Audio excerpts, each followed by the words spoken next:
Hello everybody. Hopefully all of us fine. Semoga semua dalam keadaan sehat ya. So we can do our activities as usual. Jadi bisa beraktivitas semua seperti biasa. Okay, for you who don't press like, subscribe, and the bell, please. Okay, silakan diklik. So you'll be the first later to get our new video. Jadi nanti menjadi orang yang pertama untuk mendapatkan video kita yang terbaru. Okay, today we will talk about the plus of passive. Plus tanda tambah berarti punya nilai tambah dari passive, kalimat pasif. Sekedar sekilas aja supaya nanti lebih paham ya. Passive itu sendiri, kalimat yang, lawan dari aktif. Thank you. Jadi aktif dan pasif itu berlawanan ya. Contoh kalimat aktif itu, nih. Saya berbicara.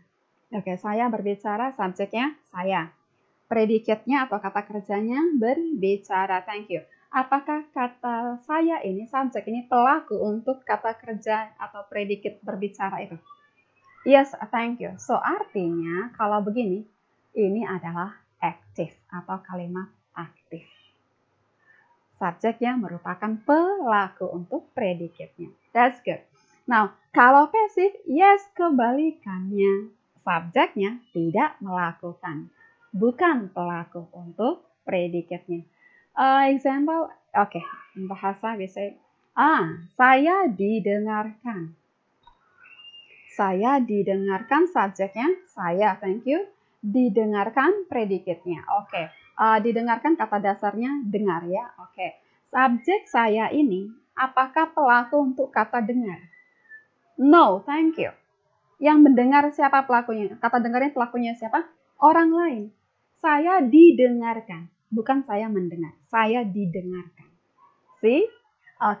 Jadi kalau seperti ini, subjeknya bukan pelaku untuk predikatnya, maka dia adalah passive, kalimat pasif.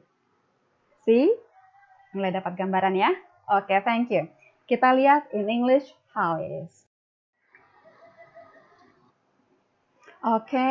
Be plus past participle.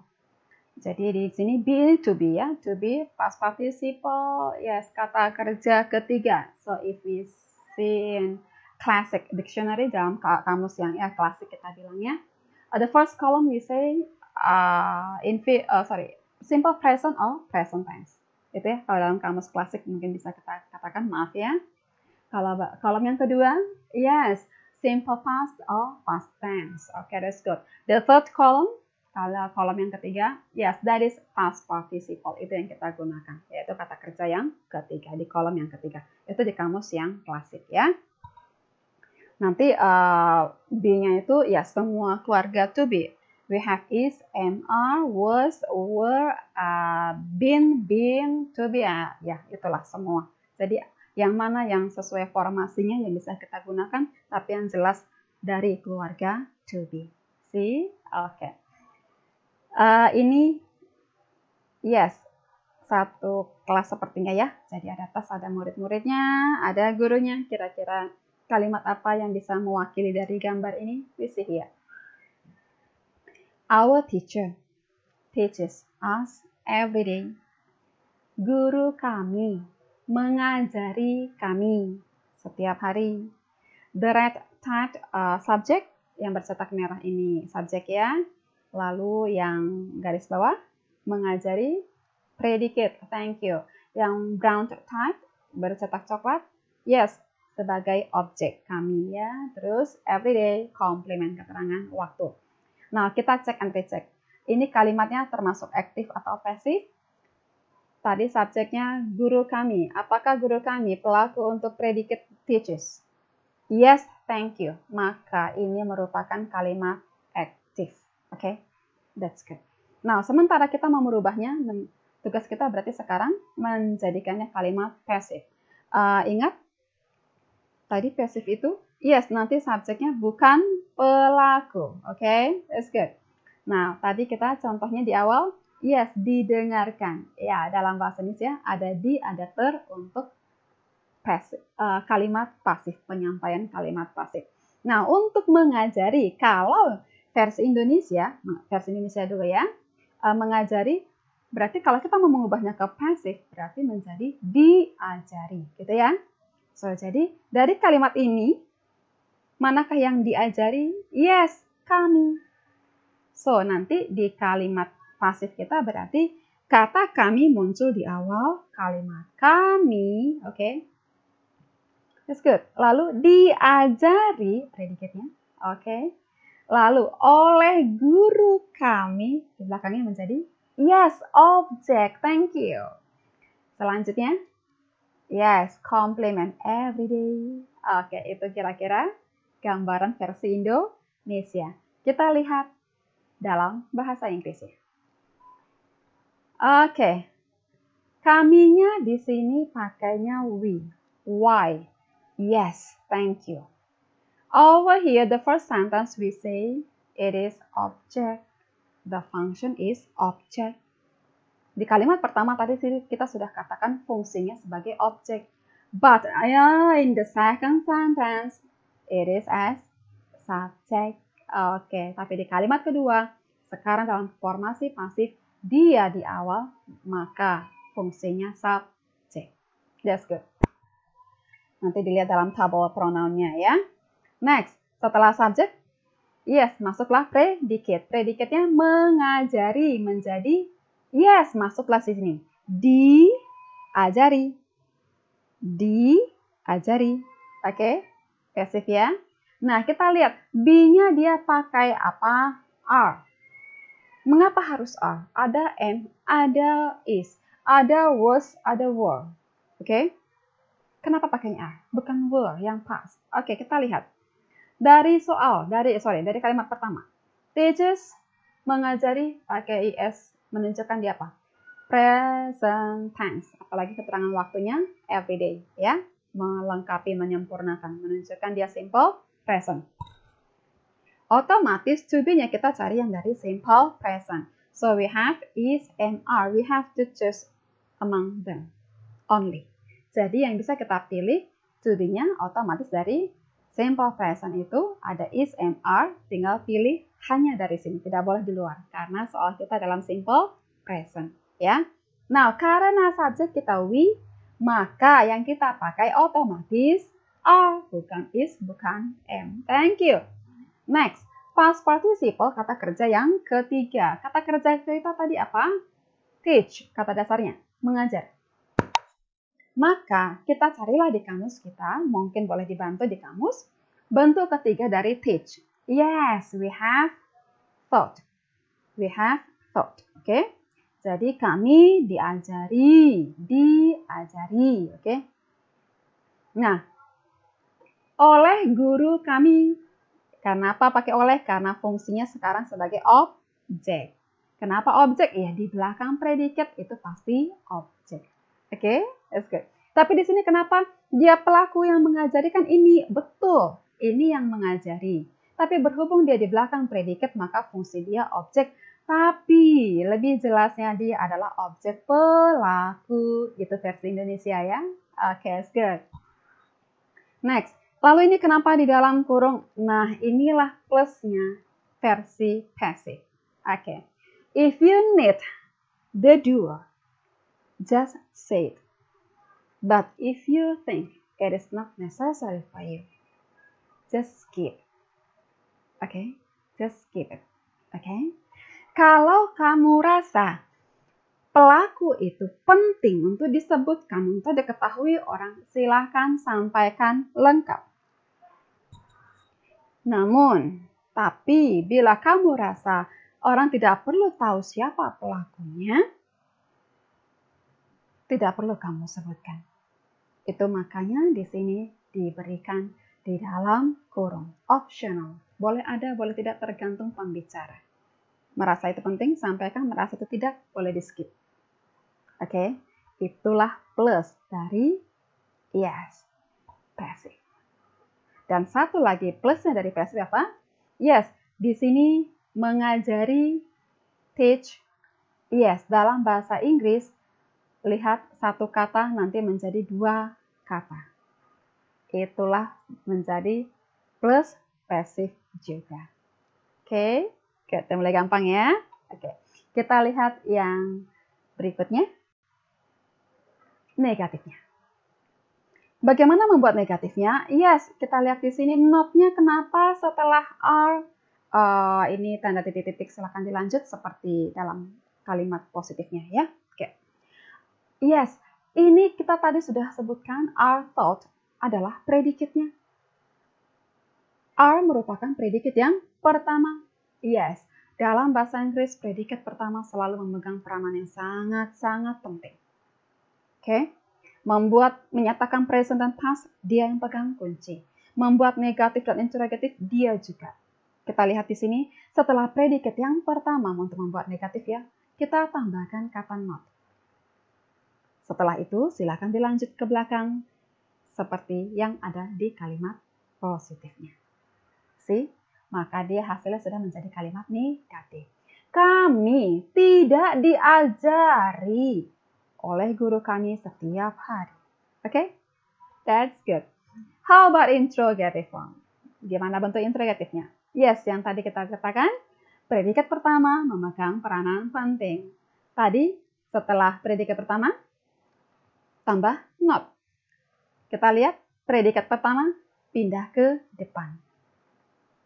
Lalu, setelah ini kita pindahkan ke depan, kita tulislah dari awal sampai ke belakang, lanjut seterusnya. Maka hasilnya interrogative. Kita lihat di sini. Are we taught every day? Apakah kami diajari setiap hari? Oke, that's good. Itu contoh yang pertama. Kita lihat. Yes, ada tas goyang-goyang ya. You see, that man gave a new bag to his son last week.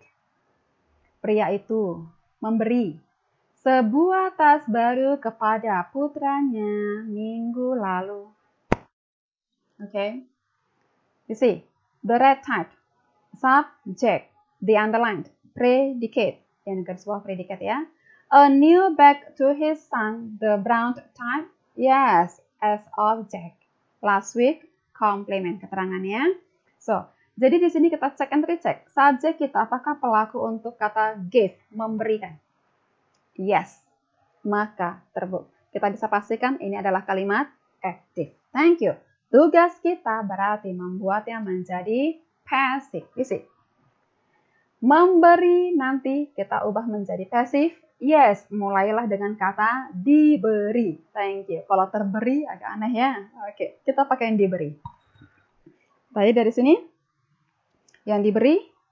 Yes, yang diberi sebuah tas baru. Yang diberi putranya. Oke, kita mau ambil yang mana? Kita coba aja yang ini. Ya, a new bag. Sebuah tas baru. Sebuah tas baru diberikan kepada dia oleh ayahnya minggu lalu. Oke. Sebuah tas baru.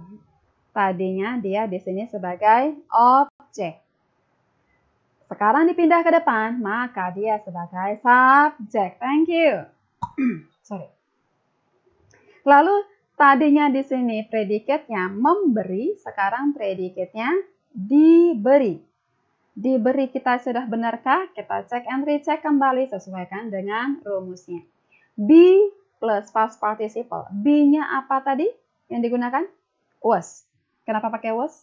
Itu was dari past ya. Was dan were. Yes, karena apa? Soalnya dari last week.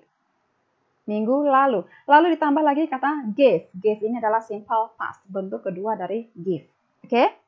So, artinya to be yang mau kita pakai, be yang mau kita pakai akan menjadi predikat yang pertama yang menentukan present dan past. Yes, maka kita pakainya was. Kenapa? Because the subject is only one. Karena subjeknya hanya satu, maka pakailah was. Oke, that's good. Next, past participle. Kata kerja ketiga dari gave. Yes, given. Oke, that's good. Nah, sekarang ini kok jadinya to him. Oke, itu fleksibilitas dari penyampaian saja. Kenapa kita agak berubah ini, bukan to his son seperti dalam soal kalimat yang aktifnya. Kalau di sini kita sampaikan dari kalimat passive langsung to his son, agak janggal. Kenapa? Coba kita cek ya. Sebuah tas baru diberikan kepada putranya. Putranya nyanya itu siapa?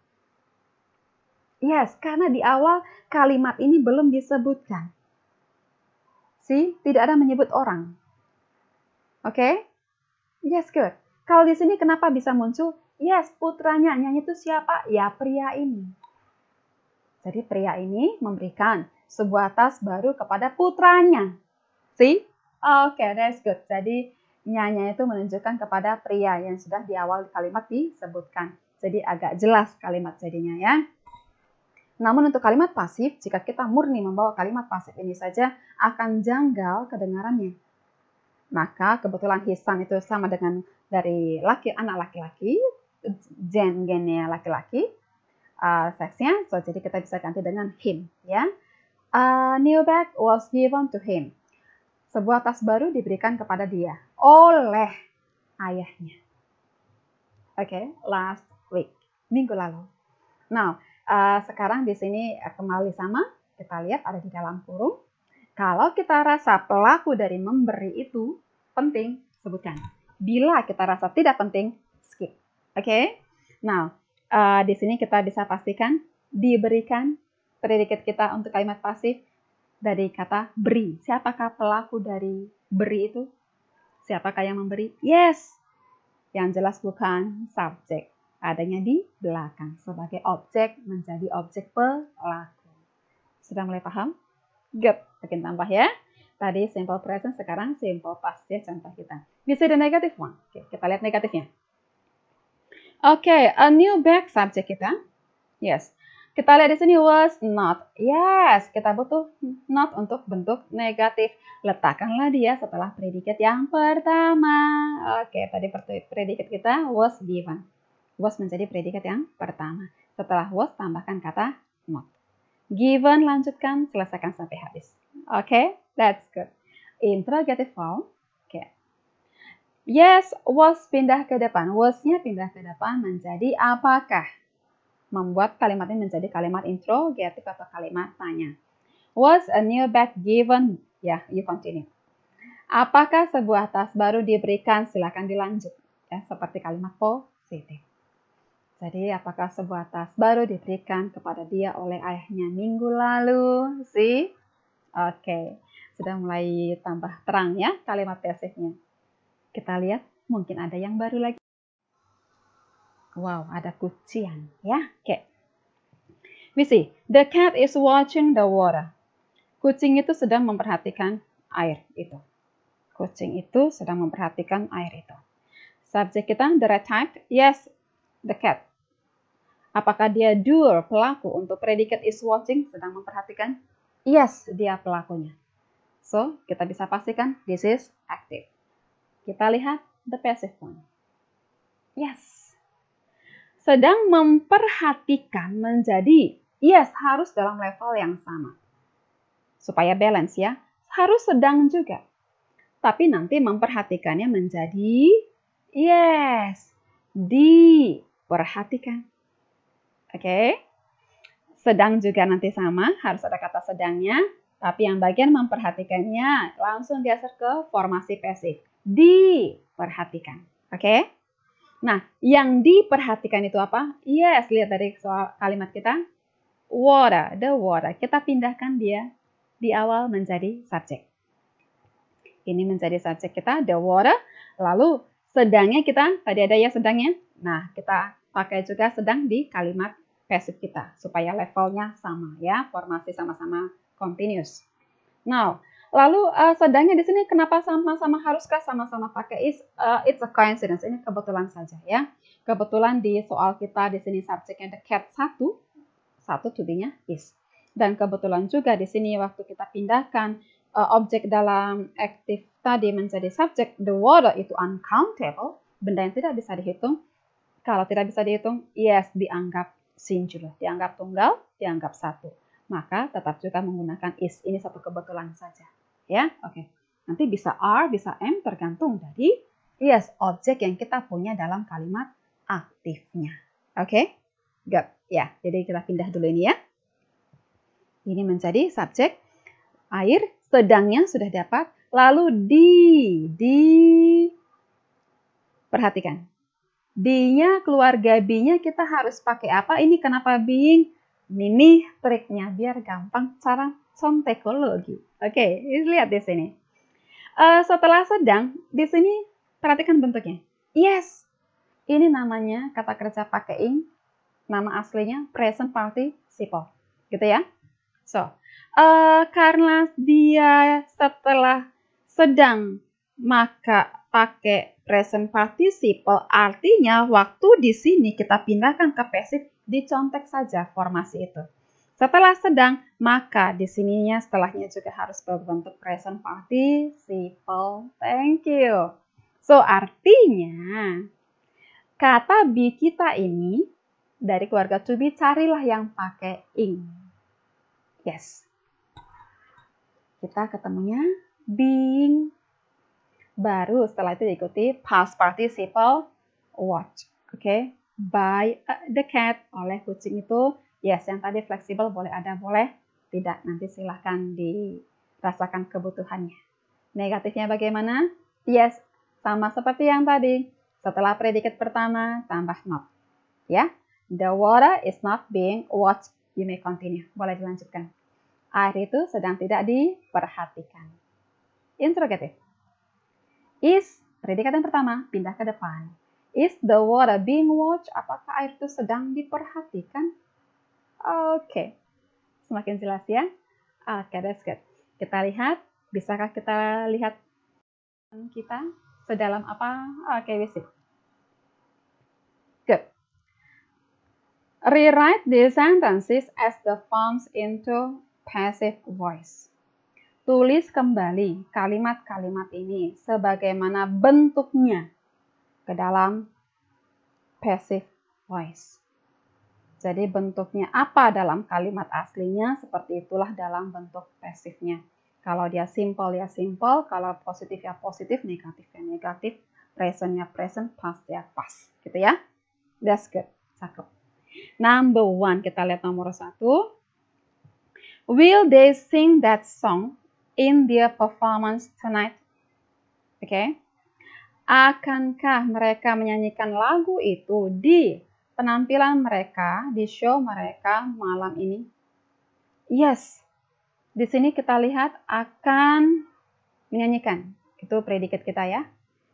Akan menyanyikan. Nanti berarti menjadi akan dinyanyikan. Oke, that's good. Nah, kalau di sini jelas aktif ya, karena mereka, kata subjek mereka ini yang pelaku untuk yes, menyanyi itu. Kata predikatnya ya. Nah, kalau begini, yang dinyanyikan itu yes, lagu. Berarti nanti bagian lagu ini kita pindahkan ke yes, ke subjek. Menjadi ke depan menjadi subjek. Nanti baru dilanjutkan dengan yes, kalau rasa butuh objeknya silakan, kalau tidak boleh di skip. Gitu ya. Nanti berarti lagu itu akan dinyanyikan. Gitu ya. Nah, tapi hati-hati, ini kalimat interrogatif. Seperti apa? Oke, you see here. Akankah, tetap akan ya, sama seperti tadi ya, sedang ketemu sedang ya, sama ya, harus dalam level yang sama. Akankah, tadi subjek kita they, sekarang karena pasif, nah that song menjadi subjek sekarang menempati posisi they, ya. The song atau that song boleh ya. Lalu dinyanyikan. Menyanyikan menjadi dinyanyikan. Berarti ada be, ada past participle. Ingat rumus kita ya. Lalu ini kenapa be tidak berubah ya? Oke, kita lihat sing. Sing ini apa? Yes, contek saja. Ini contekologinya, trik-triknya ya. Ini bentuk yang pertama. Maka nanti di sini yang menempati posisi sing berarti be ya. Yes. Setelah subjek, kan be dulu. Oke? Berarti be-nya harus bentuk yang pertama. Lalu diikutilah bentuk kata kerja ketiga dari kata kerja menyanyinya. Sing, sang, seng. Oke, that's good. Nah, ini silakan untuk bagian objeknya sama seperti contoh yang tadi. Jangan lupa diawali dengan kata by. Untuk objek pelaku, khusus objek pelaku, harus pakai kata by. Oleh, ya. Nah, silakan dilanjut ke belakang. Bila perlu sebutkan, bila tidak jangan. Oke? Akankah lagu itu dinyanyikan oleh mereka di acara mereka malam ini? Oke, dalam penampilan mereka malam ini. Oke, see, number 2. Nomor 2. Kelapa sepertinya ya. Kayak basic. The little girl has not cut the coconut into 4 yet. Anak perempuan kecil itu belum memotong kelapa itu menjadi 4 bagian.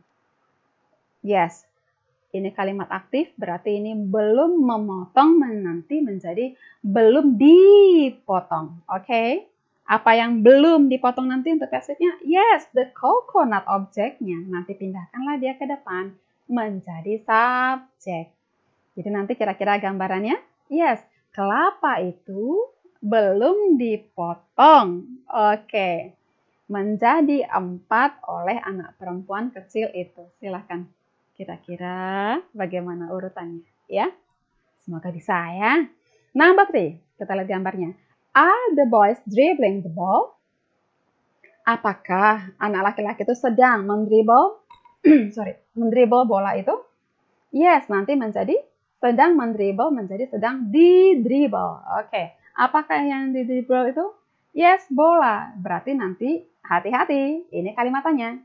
Nanti pindahkan the ball-nya menempati posisi subjek. Oke, jadi nanti hasilnya apakah bola? Hati-hati, mendribble atau didribble? Yes.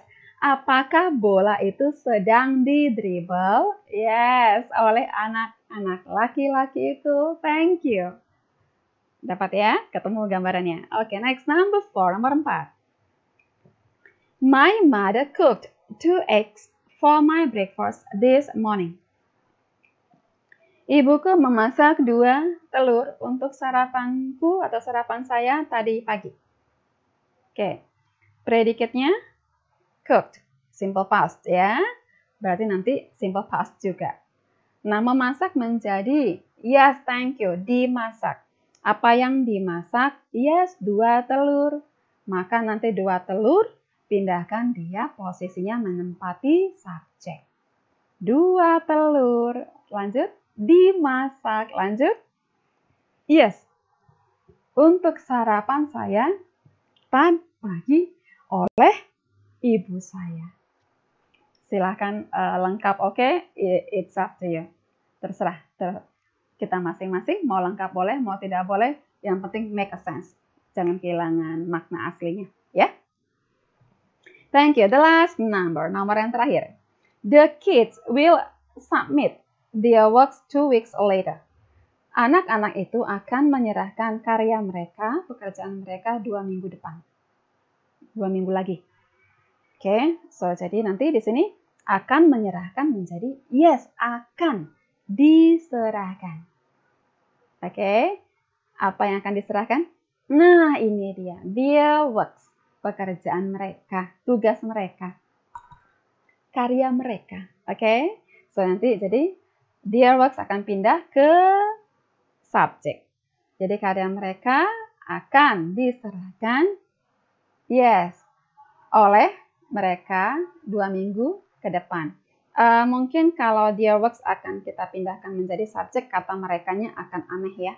Akan janggal karena posisinya menjadi di awal kalimat. Kalau di sini dalam kalimat aktif kata their muncul, mereka bisa dipahami karena merekanya ditujukan pada the kids dan sudah disebutkan di awal kalimat. Namun untuk kalimat pasif nanti mungkin ada baiknya kata their-nya diganti dengan kata the kids. Jadi karya anak-anak itu akan diserahkan oleh mereka 2 minggu ke depan. Jadi supaya tata bahasanya juga mudah dipahami. Oke. Semoga tambah paham, jadi bisa enjoy belajar bahasa Inggrisnya. Ya, boleh dikerjakan nanti dalam buku latihan. Oke, itu dulu materi kita hari ini. I hope you can enjoy our lesson. So next we can see you again. Don't forget to press the bell, subscribe, and the like, so you can see again in the next session. Thank you for your attention. See you.